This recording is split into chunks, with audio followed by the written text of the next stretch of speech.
My name is Juliet, 35 years old, and a fiercely protective single mother to my 8-year-old daughter Lily. Every year we attend the big family gathering at my mother's house. This time, halfway through dinner, I realized Lily had been missing too long.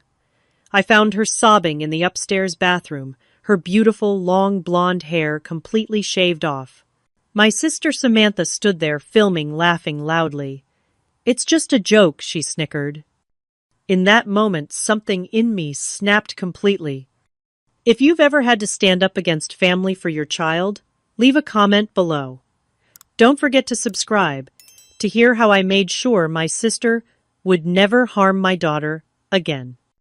Being a single mother to Lily has been my greatest joy and biggest challenge over the past 5 years since my divorce from Kevin.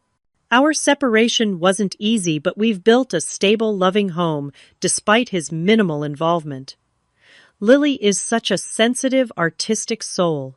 She loved drawing ballet and had been growing her gorgeous blonde hair since she was 4.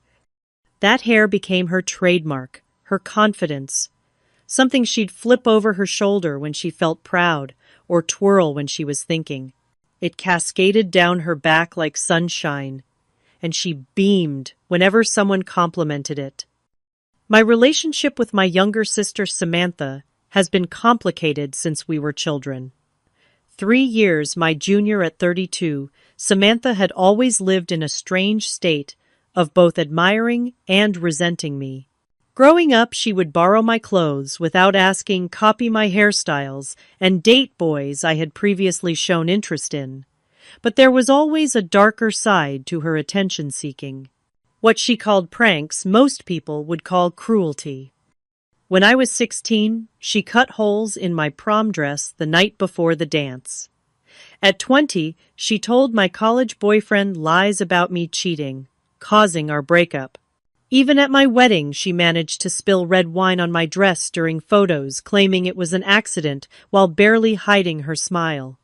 Each time our mother Margaret would minimize her behavior.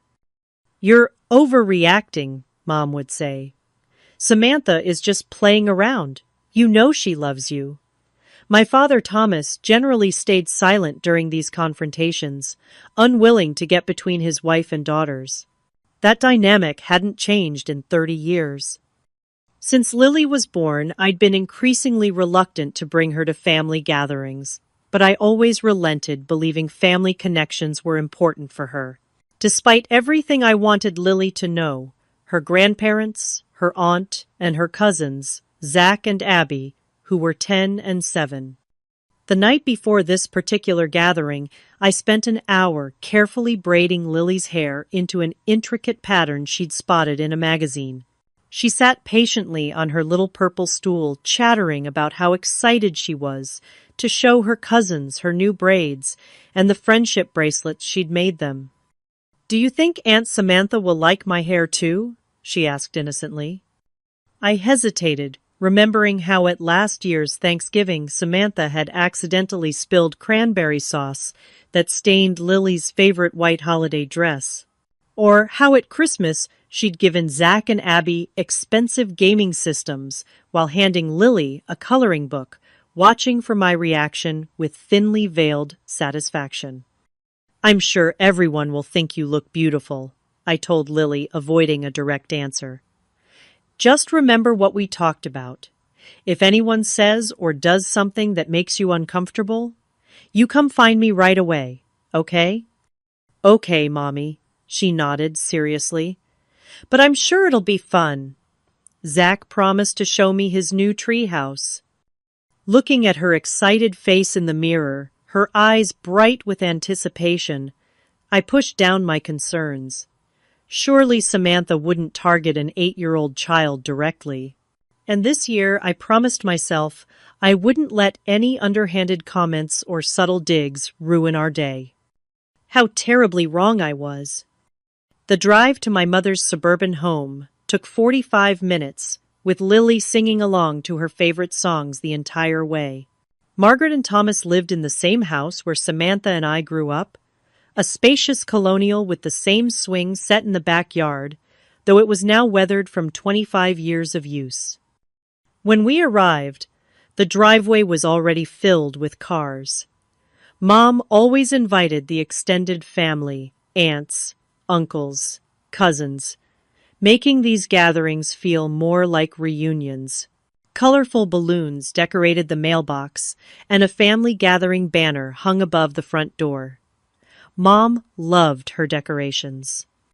Grandpa Lily squealed, spotting my father Thomas tending to the grill on the back patio as we walked up the driveway. He turned his weathered face, breaking into a genuine smile. Whatever his faults in navigating family conflict, Thomas adored his granddaughter. "There's my butterfly," he called, setting down his grilling tongs to scoop Lily into a bear hug. "Look at your beautiful hair. Did your mom do that for you?" "Yep, it took a whole hour," Lily announced, proudly twirling to show off her braids. "Well worth it. You look like a princess," he said before giving me a warm side hug. "Good to see you, Juliet. Your mother's inside finishing up the appetizers." My Aunt Patricia appeared from the kitchen door, carrying a tray of lemonade. At 60, Patricia was my mother's sister, and often the voice of reason at family gatherings. She gave me a knowing look that said she understood my apprehension about these events. "Juliet, you look wonderful," she said, setting down the tray to embrace me. "And Lily, those braids are magnificent. You must teach me how to do that, Juliet." "Aunt Patricia, I made you something," Lily said, digging in her little backpack to produce a colorful beaded bracelet.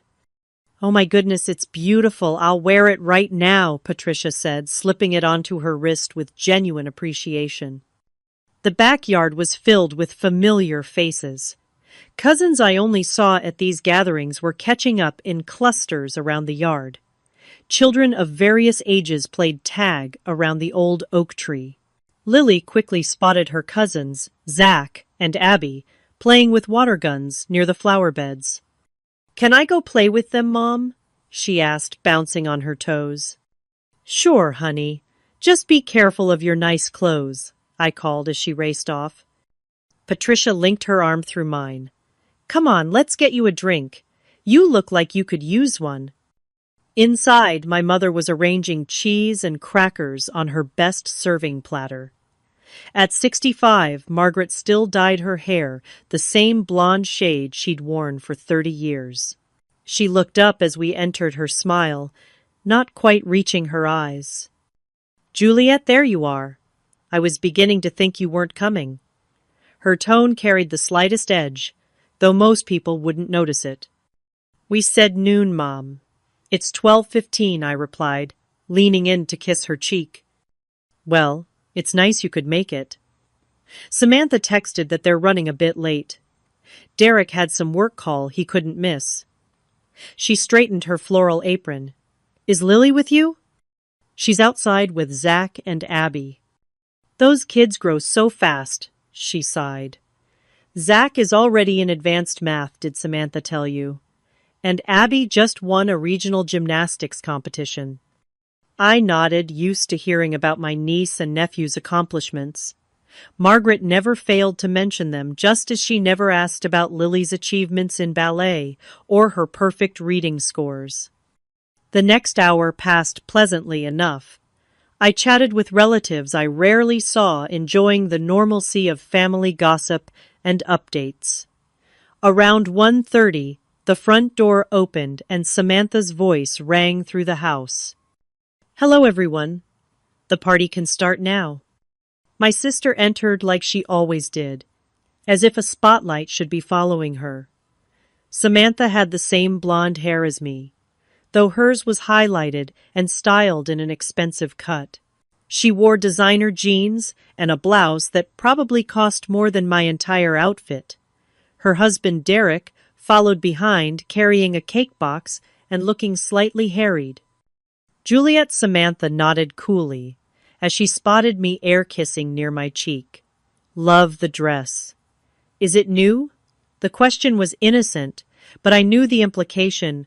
Was it from a discount store? "Good to see you, Samantha," I replied, ignoring the question. "Hi, Derek." Derek, a quiet accountant who seemed perpetually surprised to find himself married to someone as domineering as Samantha, gave me an awkward smile. "Juliet, good to see you. Where can I put this cake?" "Oh, give it here," my mother interrupted, taking the box from him with reverence. "Samantha got it from that French bakery downtown. It cost a fortune, but she insisted. Isn't that thoughtful?" I forced a smile as Mom led Samantha away, already deep in conversation about Samantha's recent landscaping project. Derek excused himself to get a beer, leaving me with Aunt Patricia.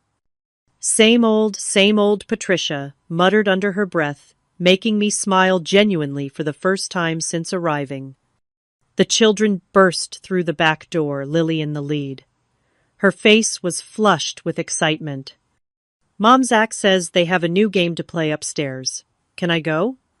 Before I could answer, Samantha appeared behind her, placing her hands on Zach's shoulders possessively. "Oh yes, Zach has been dying to show everyone his new video game system. All the kids are going up to play." Her eyes fell to Lily's hair, and something flickered across her face. What elaborate braids. Someone's trying very hard to be the center of attention. "Lily helped design them," I said evenly. "She's been looking forward to showing everyone." "I'm sure she has," Samantha replied with a tight smile. "Well, go on up, kids. Abby can show you the way, Lily." "Is it okay, Mom?" Lily asked again. Part of me wanted to say no to keep her by my side, but with other relatives watching, I didn't want to seem paranoid or overprotective. And I truly did want Lily to bond with her cousins. "Sure, honey, have fun." I watched her skip away with the other children, Samantha's gaze following her with an expression I couldn't quite read. For the next half hour, I relaxed slightly, joining in conversations about politics, recent movies, and family news. Thomas was telling a story about his fishing trip when I noticed Samantha slipping away from the group and heading toward the stairs. A small knot of unease formed in my stomach, but I told myself she was probably just checking on the children. I should have listened to my instincts. As the afternoon progressed, I realized something felt off. The house was unusually quiet for having 8 children upstairs. Normally you could hear the pounding of feet, laughter, or occasional arguments, but there was almost nothing beyond the muffled sound of a video game. I was helping Aunt Patricia arrange dessert plates when she mentioned something that made my stomach tighten. "Did Samantha show you what she bought yesterday? Electric hair clippers of all things. Said she was going to give Derek a haircut at home to save money?" Patricia shook her head. "Strange, considering she spent $200 on that cake. Never known Samantha to be frugal." My hand stilled on the plates. Hair clippers. Brand new ones. I saw them in her purse when she was looking for her phone. Patricia gave me a curious look. "You okay, Juliet? You've gone pale." "I'm fine," I said automatically, though my mind was racing. "Just realized Lily's been upstairs a while. I should check on her." Patricia nodded. "Good idea." Something's been odd about Samantha today, more tense than usual. As I moved toward the stairs, my cousin Rachel stopped me. "Have you heard about Samantha's job situation?" she asked in a low voice. "What situation?" Rachel looked surprised. "Oh, I thought you knew. She was let go from the marketing firm last month. Something about misusing company funds. Your mom's been telling everyone not to mention it." This was news to me. Samantha had been bragging about a promotion at her prestigious marketing job just weeks ago on social media. If she'd been fired, especially for something like misappropriation, that would explain her tense behavior and Derek's discomfort. My phone buzzed with several text notifications from friends, but I ignored them, suddenly anxious to find Lily. As I passed through the living room, I overheard my mother speaking in hushed tones to Uncle Bill. "Samantha's just going through a rough patch. That company didn't appreciate her talents anyway. She's already got several interviews lined up with better firms. Uncle Bill looked skeptical. Margaret, embezzlement allegations aren't just a rough patch. Has she spoken to a lawyer? It's all a misunderstanding, Mom insisted, then noticed me hovering nearby. Juliet, did you need something? Just going to check on Lily, I said, pretending I hadn't heard anything. The children are fine. They're playing games, she dismissed. We're about to serve dinner. Can you help bring out the side dishes? In a minute. I haven't seen Lily for over an hour. I continued toward the stairs, noticing Derek standing alone by the window nursing a beer. He avoided my eyes as I passed, which only increased my unease. Upstairs, the hallway was strangely quiet, except for the sound of a video game coming from Zach's room. I peeked in to see several children gathered around the TV, but no Lily. Have you seen Lily? I asked. My 10-year-old nephew barely looked up from his controller. I don't know. Maybe with Abby. Something about his evasive answer rang alarm bells. I checked the guest bedroom where the girls sometimes played with dolls. Empty. My old bedroom now a home office. Nothing. I was about to check my parents' room when I heard a faint sobbing coming from behind the closed bathroom door. Lily? I called, knocking gently. Are you in there, honey? The sobbing abruptly stopped, followed by a sniffling sound. Go away, came Lily's small, broken voice. Sweetheart, it's Mom. Let me in, please. No, her voice was panicked. I don't want you to see. My heart began pounding faster. Lily, open the door right now or I'll have Grandpa get the key. What seems to be the problem, Samantha's voice came from behind me, making me jump. She was leaning against the wall, phone in hand, looking oddly pleased with herself. Lily's upset about something, I said tersely. What happened? Oh, kids and their dramatics, Samantha waved dismissively. She's fine. At that moment, Abby emerged from Zach's room, looking guilty. Aunt Juliet, she began. But Samantha cut her off. Abby, go downstairs and tell Grandma we'll be down shortly. Samantha instructed sharply. Something was very wrong. I turned back to the door. Lily, I'm coming in right now. My voice left no room for argument. After a moment, I heard the click of the lock. I pushed the door open and froze in absolute horror. My beautiful daughter stood trembling in the middle of the bathroom floor, her head completely shaved. Patches of uneven stubble remained where the clippers had missed spots. Chunks of her long blonde hair lay scattered across the tile like fallen battle flags. Her red, swollen eyes met mine with such shame and devastation that I felt physically ill. Mommy, she whispered, then burst into fresh tears.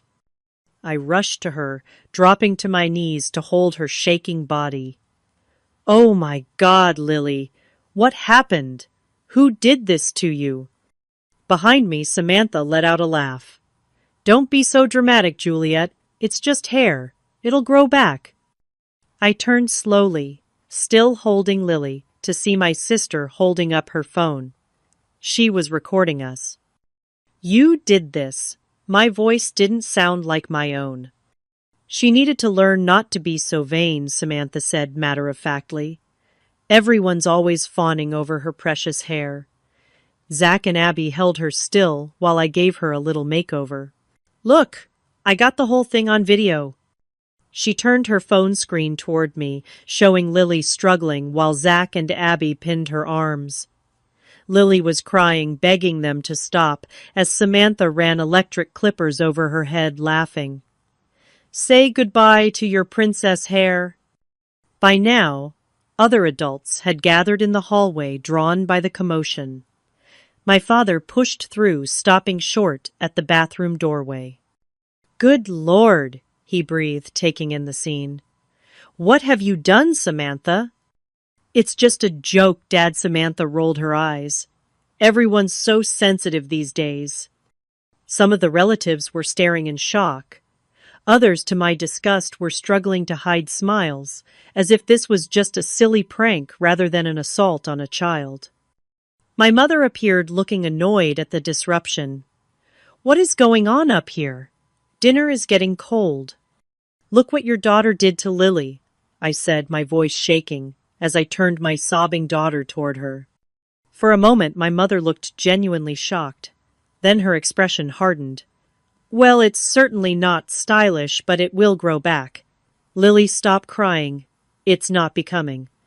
"Not becoming," I echoed in disbelief. "Mom, they held her down and shaved her head against her will. She's traumatized." "I've already posted the video to the family group chat," Samantha announced proudly. "It's hilarious.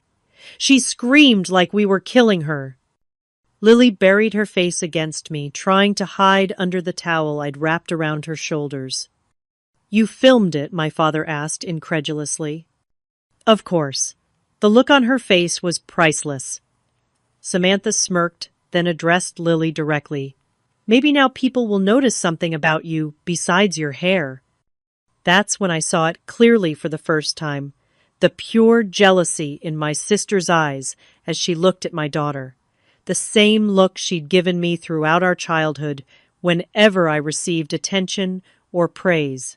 But this time she had targeted an innocent child. My child. Zach and Abby helped hold her down. I asked, my voice dangerously quiet. "They were just playing along." Samantha shrugged. "Right, kids." From the doorway, Zach and Abby looked uncertain, finally sensing they'd crossed a line. Abby had tears in her eyes. Lily kept screaming to stop. Abby whispered. I told Mom maybe we should stop, but she said Lily needed to toughen up. The bathroom suddenly felt too small, too hot. Lily continued to sob against me, and I could feel her hot tears soaking through my dress. 5 years of building her confidence, her sense of self shattered in minutes by the people who were supposed to love her. Something dark and furious unfurled inside me. This wasn't just about hair. This was about power, cruelty, and the years of enabling that had allowed Samantha to believe she could harm a child and face no consequences. I stood slowly, keeping Lily close to me. The crowd in the hallway parted as I carried my daughter toward the stairs, my mind already made up about what would happen next. "Where do you think you're going?" Samantha called after me, still holding her phone up. "Don't be such a killjoy. We're about to have dinner." I ignored her, focused solely on getting Lily somewhere safe. My daughter clung to me, still hiding her face against my shoulder. I could feel her small body trembling. "Juliet, you're overreacting," my mother said, following us down the stairs. "Samantha didn't mean any harm. It was just a silly prank." I stopped at the bottom of the stairs and turned to face her, careful to keep my voice level despite the rage building inside me. A prank is a whoopee cushion or a fake spider, Mom. This was assault. They physically restrained my daughter and cut off her hair while she begged them to stop.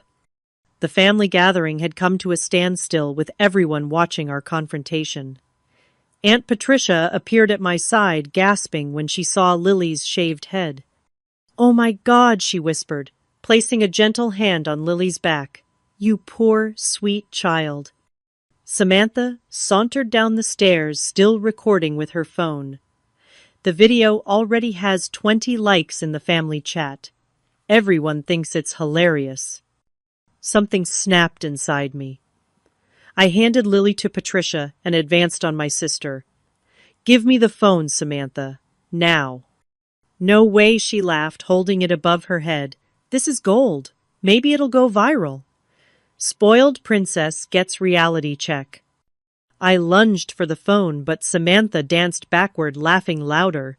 "What's wrong, Juliet? Can't take a joke. Your precious little princess will survive. Unlike some of us who had to grow up in your shadow, never being good enough."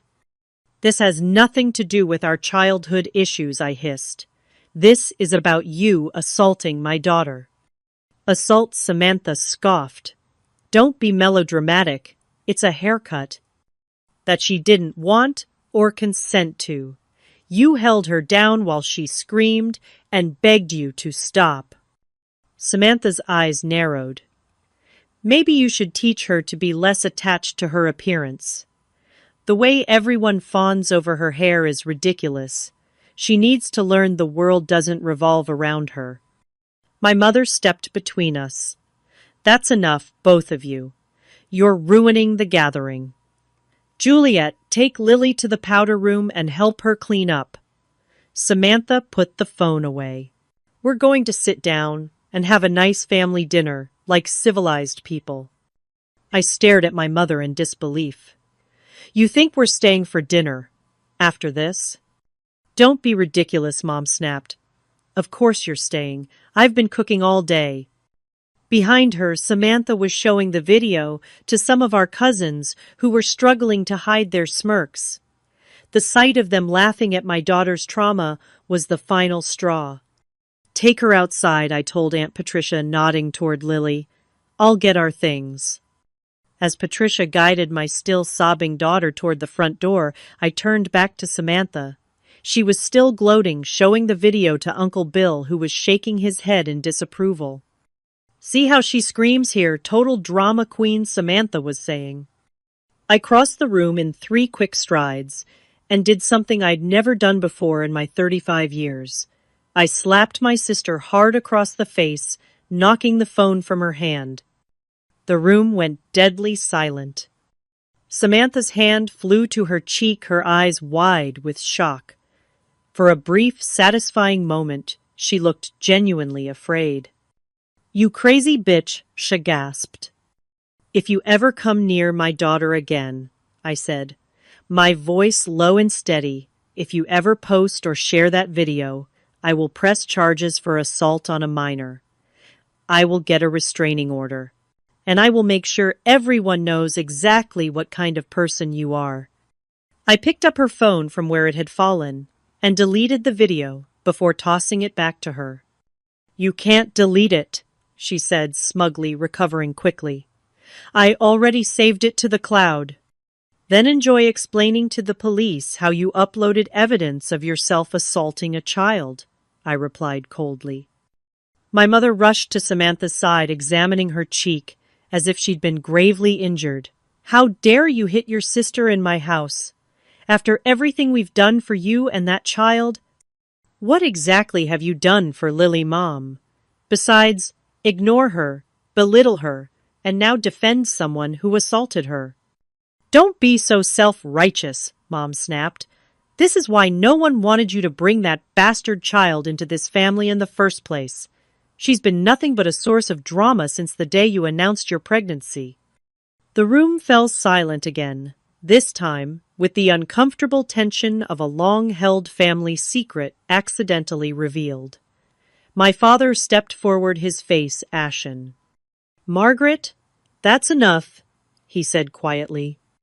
But the damage was done. I felt like I'd been punched in the stomach. What did you just say about my daughter? My mother's eyes widened, realizing her mistake, but her pride wouldn't let her back down. You heard me. We all know Kevin had doubts about her paternity. Why do you think he's barely involved? But we accepted her anyway, despite the embarrassment to this family. I was speechless. Kevin and I had been married when Lily was conceived. There had never been any question of her paternity, at least not from him. This was a lie my mother had apparently been nurturing for years, using it to justify her emotional distance from her granddaughter. Mom, that's not true, Samantha said, looking uncomfortable for the first time. Even she seemed shocked by this revelation. Kevin never said that. He certainly implied it to me, Mom insisted. Why else would he abandon them? He didn't abandon us, I said, finding my voice at last. We divorced because we grew apart. He sees Lily every other weekend, you know that. Not for the past 6 months, he hasn't, Mom countered. Convenient that you leave that out. It was true that Kevin had moved to Seattle for work 6 months ago, making his regular visits impossible. We'd been managing with video calls and plans for summer visits. But Mom had twisted this normal co-parenting challenge into something ugly and false.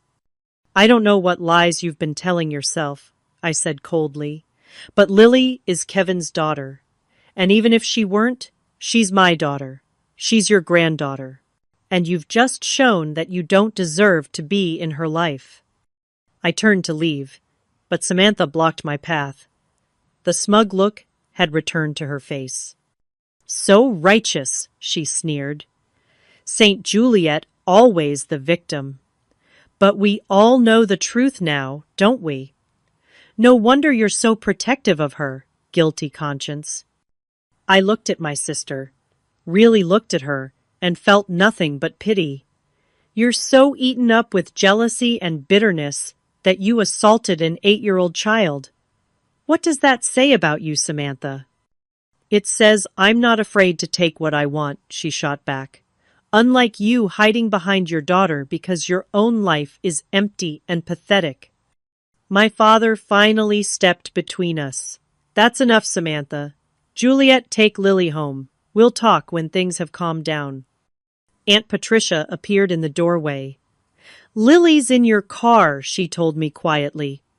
"I'll get her backpack." As I gathered our things, I could hear my mother and Samantha arguing in heated whispers. Derek stood awkwardly nearby, looking like he wanted to disappear. "I'm sorry," he said quietly as I passed him. "I didn't know she was going to do that. I would have stopped it." I paused, studying his face. He seemed genuinely remorseful, but you knew she bought the clippers. You knew something was planned. He looked away, confirming my suspicion. "I thought it was for me. She said she was going to give me a haircut to save money since—" He trailed off. "Since she lost her job, I finished for him." He nodded miserably. "Things haven't been good, Juliet. She's not handling it well." "That doesn't excuse what she did to Lily." "I know," he agreed. "It was wrong. I'll talk to her." I doubted his talk would make any difference, but I had no energy left for his marital problems. Goodbye, Derek. As I walked toward the door, my mother made one last attempt to salvage her illusion of a perfect family gathering. "If you leave now, Juliet, don't bother coming back," she called after me. "Family loyalty still means something to some of us." I turned one last time, surveying the room full of relatives who had stood by and watched a child be traumatized without intervening. Some looked ashamed, others uncomfortable, a few defiant. My father looked torn, as always, between his wife's demands and his own conscience. "Family loyalty," I repeated. "Is that what you call what happened today? Because from where I stand, loyalty means protecting those who can't protect themselves. It means standing up against cruelty, not enabling it. If this is your definition of family, then we're better off without it." With those words hanging in the air, I walked out the front door, closing it firmly behind me. In the car, Lily sat huddled in the passenger seat, a blanket from the trunk wrapped around her shoulders, hiding her head. Her eyes were swollen from crying, her face blotchy and exhausted. "I'm sorry, Mommy," she whispered as I got in. "I tried to stop them, but they were too strong." My heart shattered all over again. "Oh, baby, this is not your fault. Not at all. You have nothing to be sorry for." As I pulled out of the driveway, I could see my mother and Samantha watching from the front window. For the first time in my life, I felt nothing but cold determination as I drove away from my childhood home. The time for appeasing toxic family members was over. Now my only focus was healing my daughter and making sure those responsible faced consequences. The drive home was quiet, except for Lily's occasional sniffles. She kept the blanket wrapped tightly around her head, refusing to look out the windows when we stopped at traffic lights. "What if someone sees me?" she whispered, when I suggested she might be more comfortable without it. There's nothing wrong with how you look, I told her, though my heart ached knowing how she must feel. But you can keep it if it makes you feel better right now. By the time we pulled into our driveway, the sun was setting. Our modest two-bedroom house with its small front garden and wind chimes hanging from the porch had never looked more like sanctuary. Home, safety. I don't ever want to go back there, Lily said as I unlocked the front door. You won't have to, I promised. Not ever again if you don't want to. Once inside, Lily headed straight to the bathroom. I followed, worried about what she might do or feel seeing her reflection again.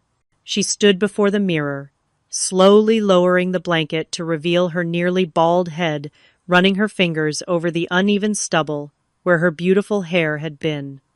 I look like an alien, she whispered, fresh tears welling in her eyes. I knelt beside her. You look like my strong, beautiful girl who went through something terrible today. And I'm so sorry I wasn't there to protect you.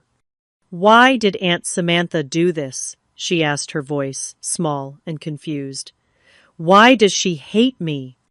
How do you explain adult jealousy and cruelty to an 8-year-old? How do you make sense of something so senseless? Your aunt has a lot of problems inside herself, I said carefully.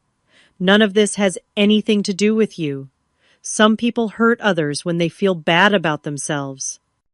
And Grandma called me a bad name, Lily continued. Bastard child. What does that mean? The rage I'd been suppressing for Lily's sake threatened to overwhelm me again. It's an old-fashioned, mean word that isn't true.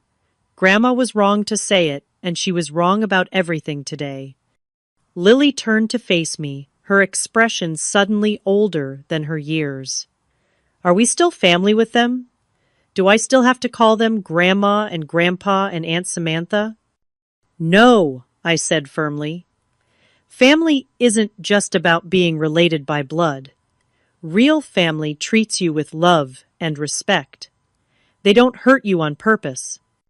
I ran a bath for Lily, adding her favorite lavender bubbles. While she soaked, I made 3 important phone calls. The first was to my friend Megan, a family lawyer.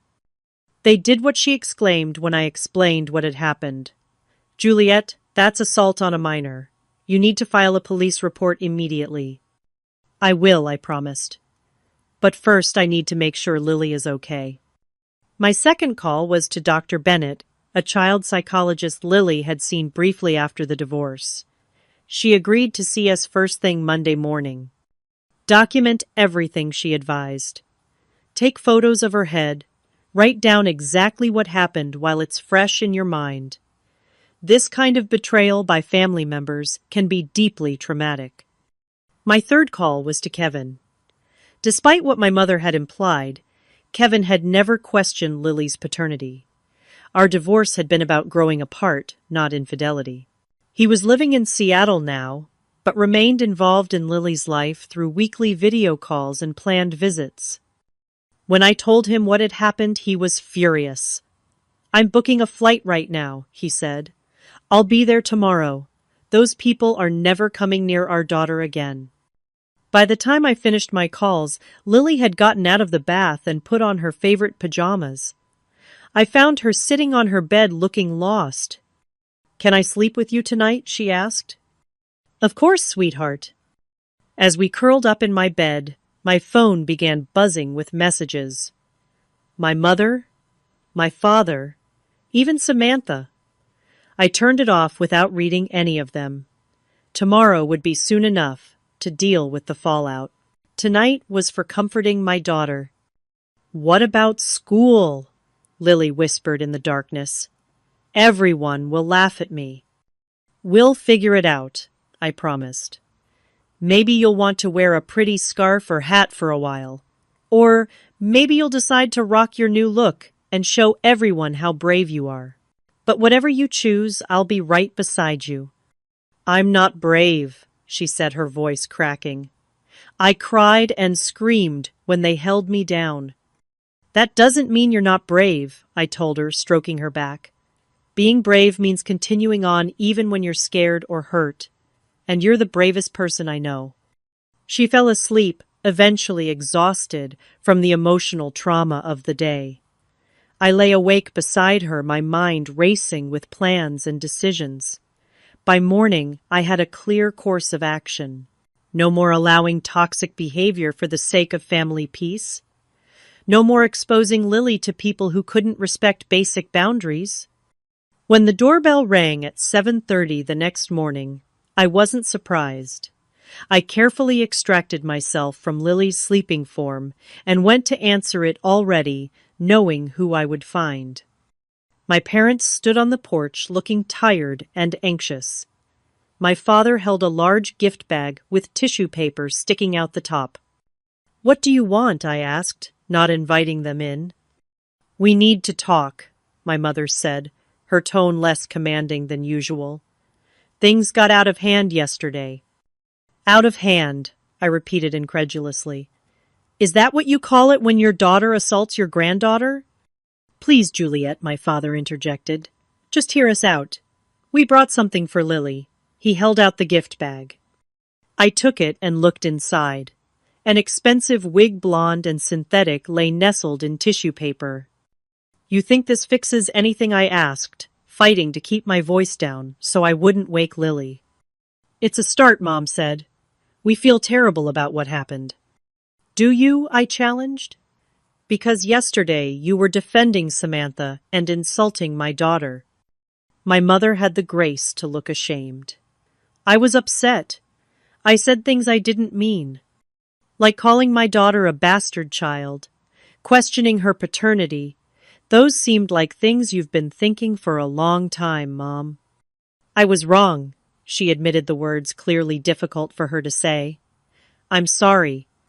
Under normal circumstances, this unprecedented apology from my proud mother might have moved me. But these weren't normal circumstances. "Where's Samantha this morning?" I asked. "Is she sorry too?" My parents exchanged glances. "Samantha Island. Dealing with the consequences of her actions," my father said carefully. "What does that mean?" My mother sighed heavily. "Someone at the gathering yesterday posted the video on social media. One of Samantha's former colleagues saw it. It's spreading quickly, and the comments are, 'Not kind.' The job interviews she had lined up have been canceled," my father added. "No company wants to hire someone filmed assaulting a child." A part of me felt vindicated hearing this, but another part was concerned about the video being public. "I don't want Lily exposed like that," I said firmly. "I want that video taken down." "We're trying," Mom assured me, "but it's already been shared hundreds of times. Samantha is devastated." "Samantha is devastated," I repeated, my voice rising despite myself. "What about Lily? What about the child who was held down and violated by people she trusted?" "We know," my father said softly. "We know she's the real victim here. That's why we've come. Samantha needs help, Juliet. Professional help. But she also needs family." And there it was, the real reason for their early morning visit. Not primarily concern for Lily, but damage control for Samantha. "What exactly are you asking me to do?" I asked, already knowing the answer. "Make a statement," my mother said. "Say it was a family misunderstanding that got out of hand. Say you don't want this affecting Samantha's career." I stared at them, momentarily speechless. "You want me to publicly forgive Samantha to help her escape consequences for what she did to Lily?" "She's your sister," my mother pleaded. "Despite everything, she's family." She held down my child and shaved her head while filming her terror for entertainment, I said slowly, making sure each word was clear. "And you want me to help her?" "Please, Juliet," my father said. "Samantha made a terrible mistake, but this social media backlash could ruin her life." I looked at my parents properly then, at my mother's manipulative desperation, at my father's conflict between doing what was right and keeping peace. I had spent my entire life trying to please these people, excusing Samantha's pranks, accepting my mother's favoritism, and enduring countless small cruelties for the sake of family harmony. But watching them stand on my porch, more concerned about Samantha's reputation than Lily's trauma, something fundamental shifted inside me. The last threads of obligations snapped clean. "I'm not going to help Samantha avoid consequences," I said firmly. "In fact, I'm filing a police report today, and I'm consulting with a lawyer about a restraining order." My mother's face hardened. "You would send your own sister to jail over a haircut."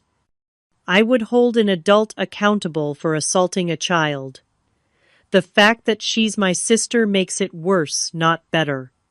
"Think of what this will do to the family," she insisted. "I am thinking of family," I replied. "My family, Lily, the person who matters most to me in this world." "We're your family too," my father said quietly. I felt a wave of sadness then, not for myself, but for what might have been, for the supportive family I'd always wanted and never had. "You made your choice yesterday," I told them. "When you defended Samantha instead of protecting Lily, you made your choice very clear." "We're trying to make it right," my mother insisted. "No, you're trying to fix things for Samantha. There's a difference." I handed the gift bag back to my father.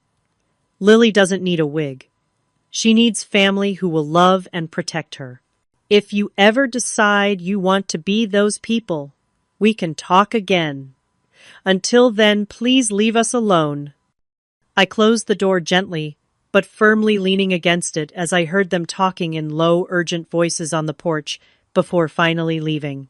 When I turned around, Lily was standing in the hallway in her pajamas, her vulnerable shaved head exposed. "Was that Grandma and Grandpa?" she asked. "Yes," I admitted, not wanting to lie to her. "They brought you a present, but I sent them away. I hope that's okay." She nodded solemnly. "I don't want their presents. I just don't want to feel scared anymore." I crossed the room and gathered her into my arms. "You won't have to, baby. Things are going to be different now. I promise." As I held her, I knew that promise wasn't just empty words. Something had truly broken yesterday, not just between Lily and her extended family, but within me. The endless cycle of appeasing toxicity for the sake of family peace was over. From now on, our well-being would come first, no matter what. The next week was a blur of activity, as I took decisive steps to protect Lily and hold Samantha accountable.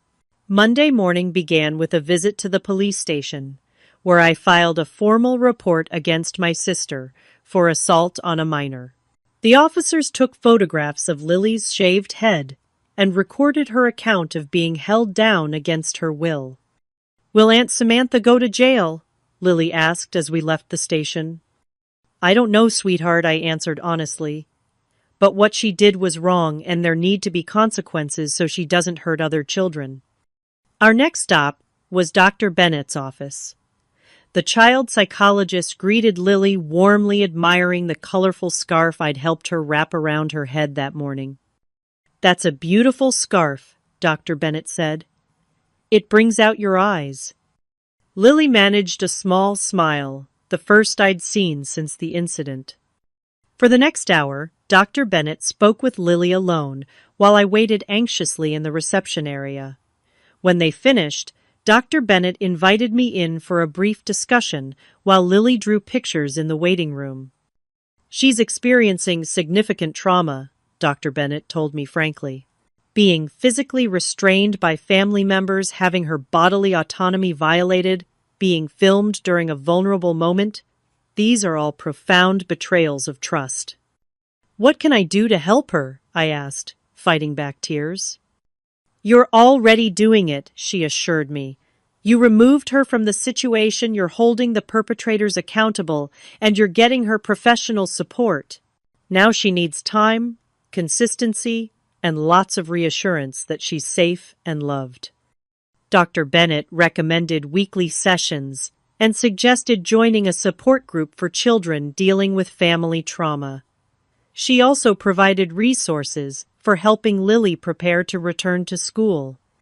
Children can be cruel about appearance differences, she warned, but they can also be surprisingly adaptable and supportive with the right guidance. That afternoon, I met with the principal and school counselor at Lily's elementary school. They were horrified by what had happened and immediately offered their support. We can arrange a class discussion about respecting differences before Lily returns, the counselor suggested. Without singling her out, we can prepare her classmates to be supportive. The principal added, and we have a strict no-bullying policy. Any child who teases Lily will face immediate consequences.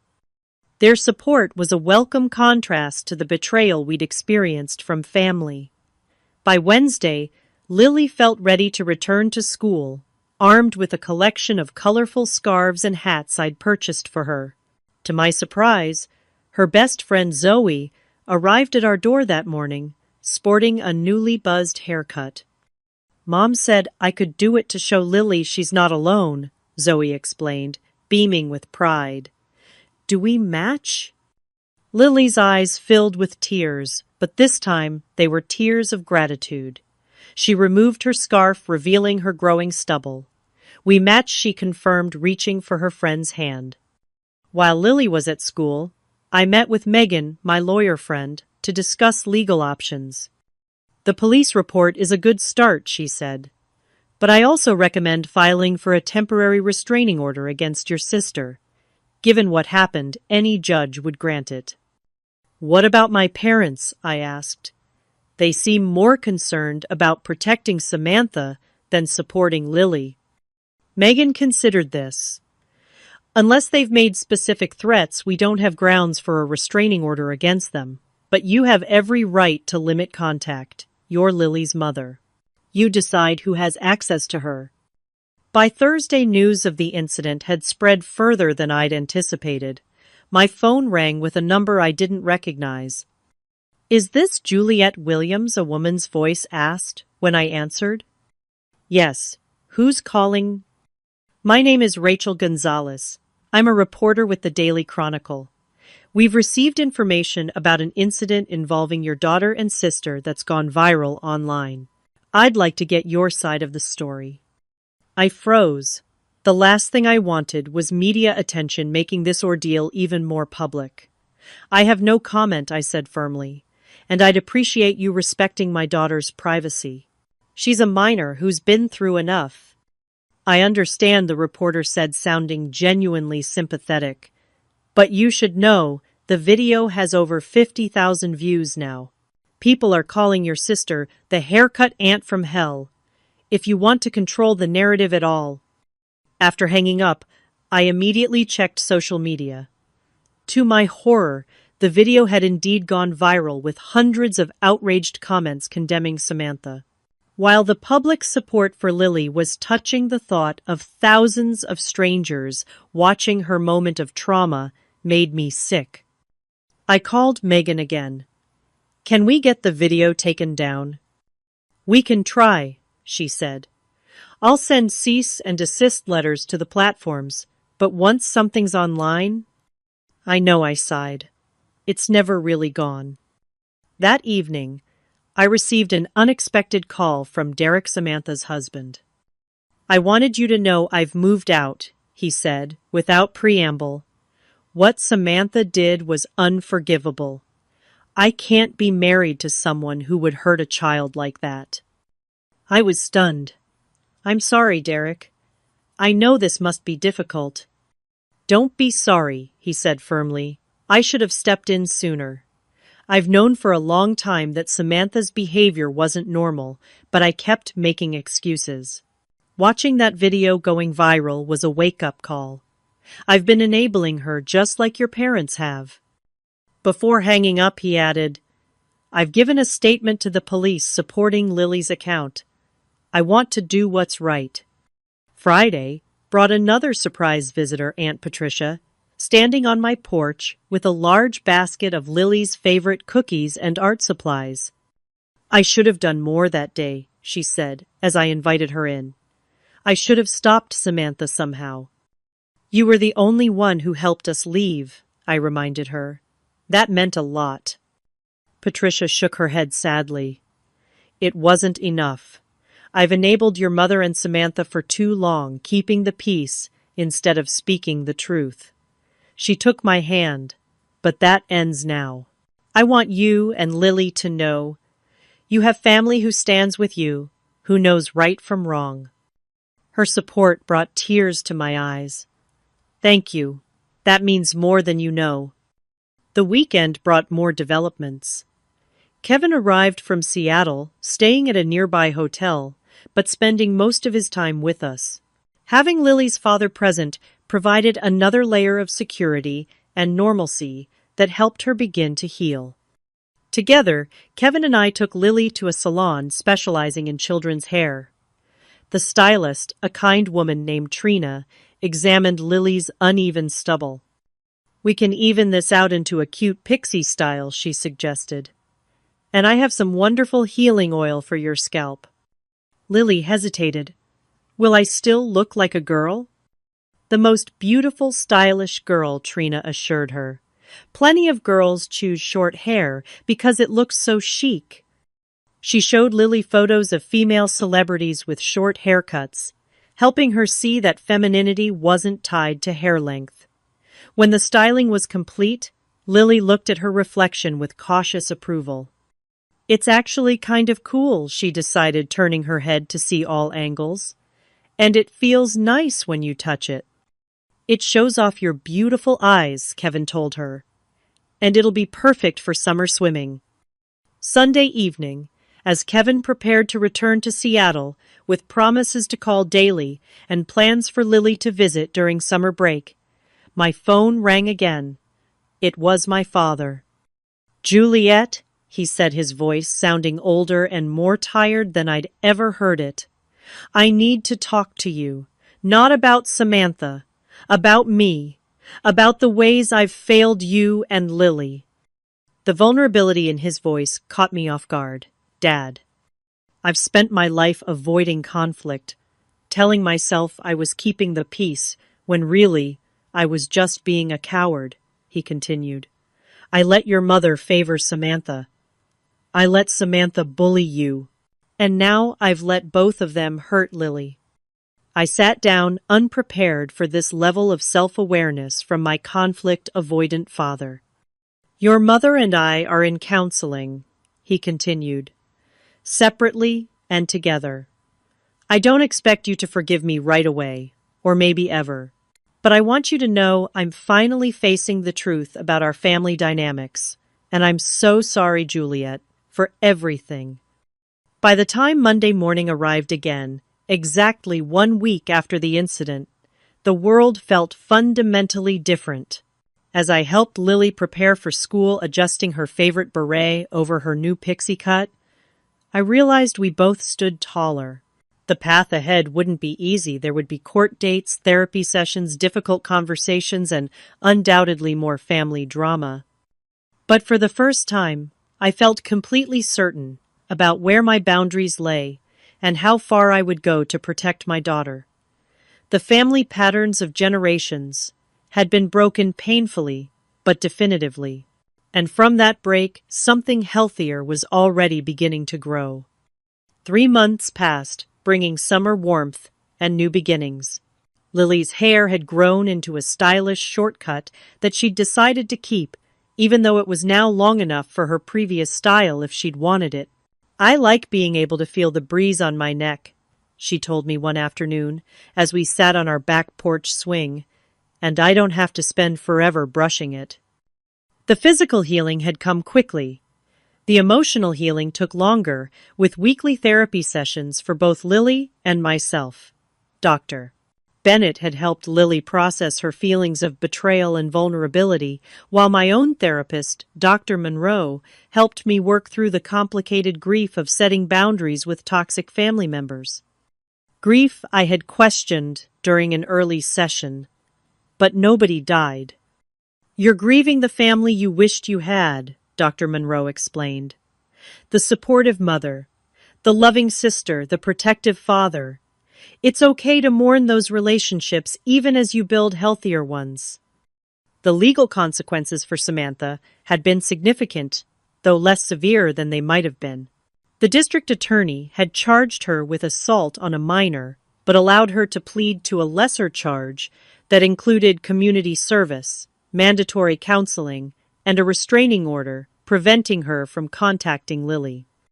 The social media fallout had ultimately worked in our favor. After the initial viral spread of the video, public outrage had led to most platforms removing it as content depicting child abuse. Samantha had lost her new job opportunity, and according to my father, was struggling to find employment with her digital reputation damaged. She's finally facing real consequences, my father told me during one of our careful rebuilding conversations. Your mother still struggles with that, but I'm holding firm. No more enabling. My relationship with my father was slowly healing.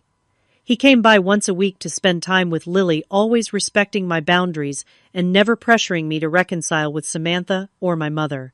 He brought small, thoughtful gifts, flowers for me, art supplies for Lily, and listened more than he spoke.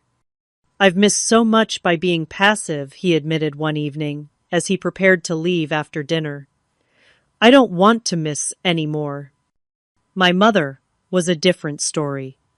After her initial attempt to make me help Samantha avoid consequences, she had retreated into wounded pride and martyrdom. She sent occasional texts about how painful it was to be cut off from family, but never acknowledged her role in the situation or asked how Lily was healing. Classic narcissistic response, Dr. Monroe noted when I shared these messages. When unable to control the narrative, she positions herself as the victim. The healthiest surprise had been the strengthened relationships that emerged from the wreckage of old ones.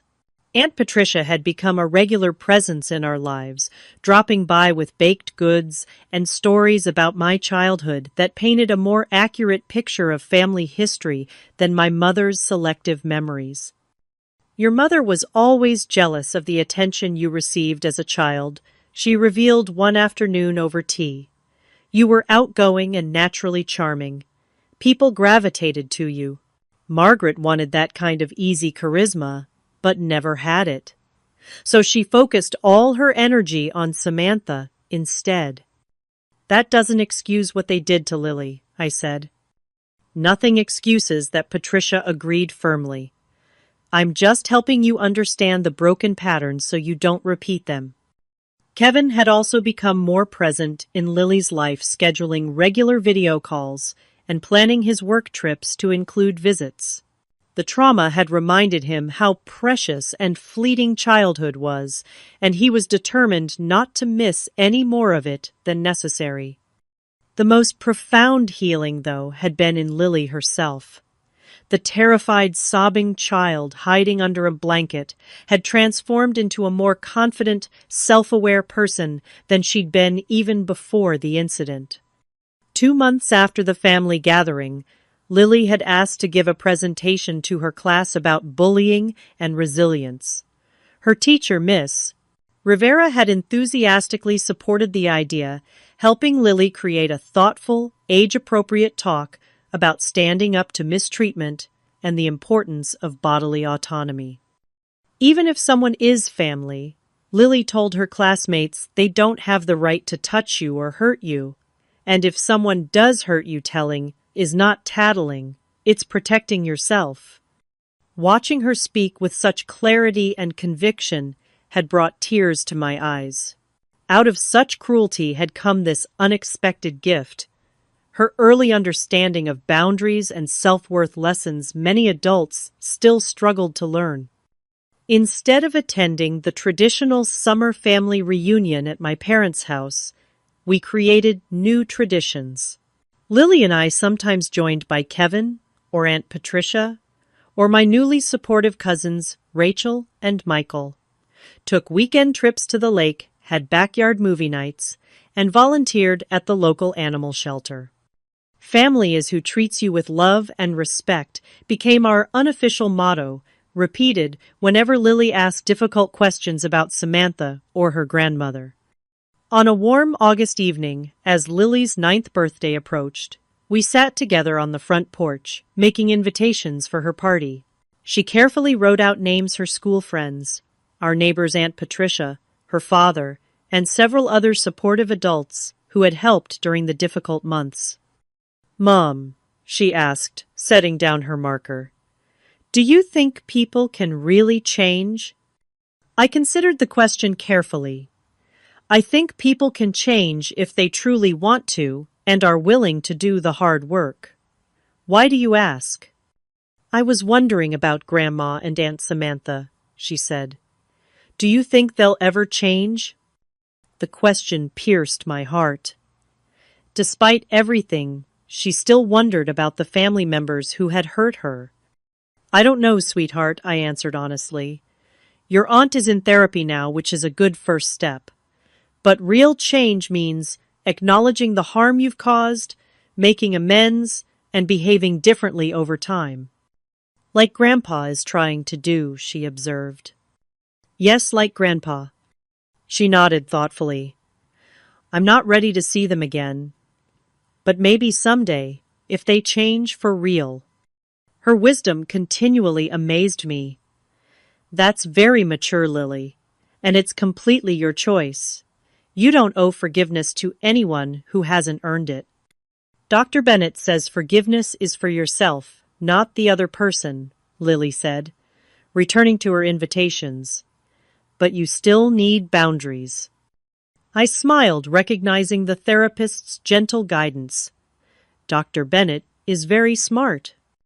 Later that night, after Lily was asleep, I sat alone on the porch with a cup of tea, reflecting on how much had changed in 3 short months. The pain wasn't gone, the betrayal still stung, and I still had moments of rage when remembering Lily's sobs. But those feelings no longer controlled me. Instead, they had transformed into determination to build a healthier life for both of us. My phone buzzed with a text from my father. Margaret agreed to start individual therapy tomorrow. Real progress. Thinking of you both. It was a small step, but perhaps a meaningful one. I wasn't holding my breath for miraculous transformation, but I was cautiously hopeful that some healing might eventually be possible. The journey wasn't over. There would be more difficult days, more healing to do, more boundaries to maintain. But we were on a new path now, one built on truth rather than pretense, on genuine love rather than obligation, and that made all the difference. As the summer stars appeared above our little house, I made a silent promise to myself and to Lily. We would continue to choose truth over false harmony, authenticity over appearances, and love over loyalty to toxic patterns. We would remember that standing firm in your values isn't selfish, it's necessary, and we would never again mistake cruelty for care, no matter how it was disguised. Family could be a source of deep pain, but it could also be recreated and redefined. We were living proof of that transformation, growing stronger with each passing day. Have you ever had to set difficult boundaries with family members to protect yourself or your children? How did you find the courage to stand firm when others pressured you to keep the peace? Share your experience in the comments below. And if this story resonated with you, please like, subscribe, and share it with someone who might need to hear that it's okay to choose well-being over toxic family dynamics. Thank you for being part of our journey, and remember that healing is always possible even after the deepest betrayals.